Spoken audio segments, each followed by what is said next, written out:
Life partner হিসাবে এমন কাউকে বেছে নেওয়া উচিত যে কিনা পারফেক্ট না হয়ে পার্মানেন্ট হবে, যে কিনা জীবনের প্রতিটা ছোট ছোট জিনিস মনে রাখবে, আপনাকে আপনার মতো করে বোঝার চেষ্টা করবে, যে আপনার পছন্দ অপছন্দগুলোকে সম্মান করবে, আপনার প্রতি ভালোবাসা সম্মান বিশ্বাস সমানভাবে থাকবে, যে আপনার মন খারাপের কারণগুলোকে ইগনোর না করে তার পিছনের কারণগুলো জানতে চাইবে। ভালো লাগার ভালোবাসার মধ্যে অনেকটা পার্থক্য,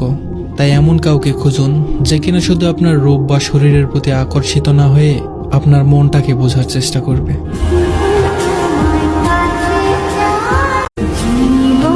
লাইফ পার্টনার হিসাবে এমন কাউকে বেছে নেওয়া উচিত যে কিনা পারফেক্ট না হয়ে পার্মানেন্ট হবে, যে কিনা জীবনের প্রতিটা ছোট ছোট জিনিস মনে রাখবে, আপনাকে আপনার মতো করে বোঝার চেষ্টা করবে, যে আপনার পছন্দ অপছন্দগুলোকে সম্মান করবে, আপনার প্রতি ভালোবাসা সম্মান বিশ্বাস সমানভাবে থাকবে, যে আপনার মন খারাপের কারণগুলোকে ইগনোর না করে তার পিছনের কারণগুলো জানতে চাইবে।